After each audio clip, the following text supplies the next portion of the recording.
In the Klamath area, there's two main irrigation groups. The Klamath Reclamation Project irrigators, that's a geographical area that's under the Federal Reclamation Project. Everything else is off project, and that's us. But we are scattered all over the place. There is no set geographical area. Whatever is not in the project boundaries, that's us. It used to be defined by the Schedule 35 power rate.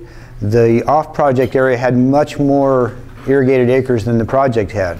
Originally, our acreage was well over 270 to 280,000 irrigated acres. Right now, that's been reduced by at least 100,000 irrigated acres. And the thought process on reducing the irrigated acreage in the upper basin was to increase in-stream flows into the Klamath Lake. Unfortunately, their thought process didn't work. The inflows into Klamath Lake have not increased at all. In fact, sometimes it's actually declining. And you would think after a group, Klamath Off-Project Water Users Association, which I'm president of, that's one of the things I do. I think I'm on 5 different groups, I think, something like that right now. We entered this contract dispute or contract negotiations back in 2004. Our contract ended in 2006, but we got ahead of the ball game to try to get something done before 2006. It was a good effort, a noble effort, but right off the bat, very shortly, Pacific Corps could see that this was not about relicensing dams. They were not going to relicense the dams. They could see that right off the bat, right away. Pacific Corps pulled out of the negotiations completely. We were left with what they called stakeholders. They added more stakeholders and more stakeholders and more stakeholders. Very heavy on government organizations, environmental groups, fishery groups, tribal groups. We were fish out of water. Our group had no pull whatsoever. We were so outnumbered, it was pathetic. So we wanted other stakeholders there. Taxpayers were never represented other than by our county commissioners, and they were less than representative of what the voters wanted. Now, a quick overview of the KBRA. There is no quick overview of the KBRA. That's like doing a quick overview of Obamacare. I mean, it's just not going to happen. It started out as FERC relicensing. It changed right away into a Klamath Basin Restoration Agreement, which from the start was a very good idea. It really was. Unfortunately, there was a behind-the-scenes agenda. I fully believe that. It was all orchestrated from the very beginning, before it even started. The players from the environmental groups and the government groups came to the Klamath Basin negotiating table as stakeholders right from the Nez Perce settlement issue in Idaho. The attitude of some people thinking that agriculture doesn't need to exist in Southern Oregon, or in the entire nation for that matter. There is an agenda out there way bigger than the Klamath Basin, and I was had a long discussion yesterday, or this morning actually, with an irrigator in Bonanza, and I said, you know, it's really sad that the Klamath Basin has had a bullseye on it for a long time. We are at agriculture's ground zero. It's not just a local issue, it's a national issue.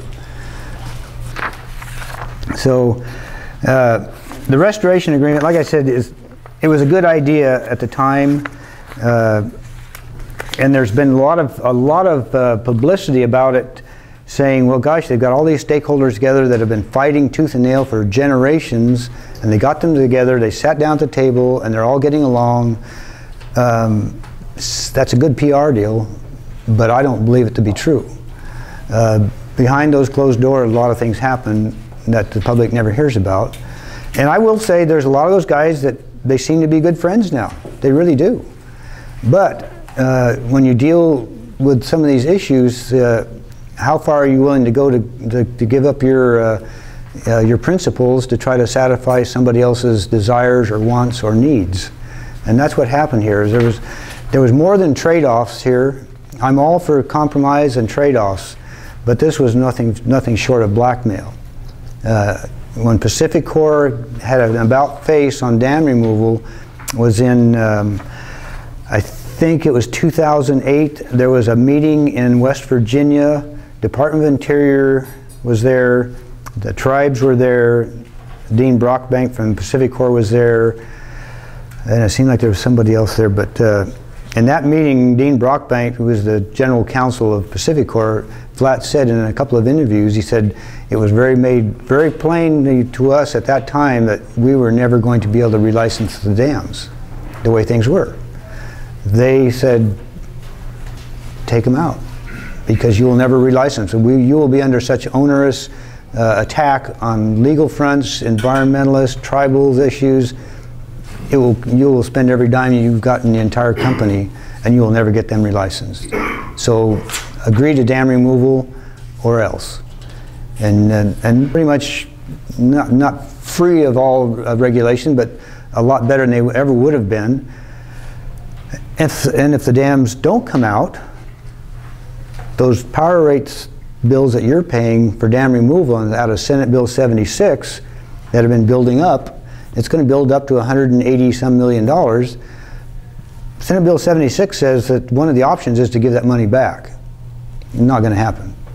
And we knew that was never going to happen from day one. That is one of the options. Pacific Corps has openly said, it's not going to happen. We're going to keep it and it's going to go to relicensing. So they're getting their relicensing process already funded by the ratepayers.